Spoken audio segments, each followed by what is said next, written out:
Hello everyone, welcome back. Happy what's left of Thursday. In this video, I'm going to talk to you about the Baker Act, and if the hospital doctor, the psychiatrist, tells you that your loved one is no longer Baker Acted, can you believe them? So here's the facts of what I'm dealing with here. So we had a young man, mid-20s, taken to a hospital. There appears to be evidence that he had tried to inflict harm on himself. So I think arguably this was a decent Baker Act. He needed medical attention.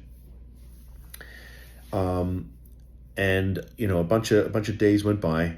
The doctor kept telling the family that he was Baker Acted. He couldn't leave. That's at that point they contacted us, and today we were advised by the client. Well, the doctor said he's no longer Baker Acted. They quote lifted the Baker Act, and I said, well, is he free to leave? And she said, I don't know. And I said, well, what do you mean you don't know? She said, I think he is. I presume he is. And I said, well, are you able to go and get him right now and bring him home? She said, no, I don't think so. I said, well, then, to be honest with you, I said, candidly, I said, frankly, I don't really care what the doctor said, because it sounds to me like he's Baker Acted. And, the doctor can say he's not. If it looks like a duck and quacks, it's probably a duck, right? If you're not free to leave, you're Baker Acted, and it really doesn't matter what terminology that the medical staff are using. They're just splitting hairs. Here's the thing. If this person is still pending medical clearance, first of all, the 72 hours, if it's involuntary, hasn't even started to tick. And what tends to happen is that, staff at the hospital will say, oh, he's not Baker Acted. The Baker Act doesn't start until, he's medically cleared and he goes to a facility. No, if you are detained, you're Baker Acted. Either that or he's been kidnapped, one of the two. I don't think he's been kidnapped. I think he's been Baker Acted. I think he's still Baker Acted. And here's the kicker. Couple of things, and I think I've alluded to this in other types of cases.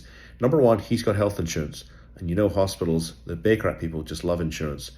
And the other thing is this facility, this particular hospital, is owned by a group that I litigate against on a pretty regular basis. And this is their MO. And so if there's a half decent case here for them, the person has health insurance and this is their MO. That is what really, I think, pushed me to say to the client, the parent, I think he's still Baker Acted. I don't care what the doctor said. I think he's still detained. And so, I got a family full of doctors on my side of the family and my wife's side of the family, so I have nothing but respect for doctors. But these doctors that are in these emergency rooms who are doing this stuff, I have a problem with them.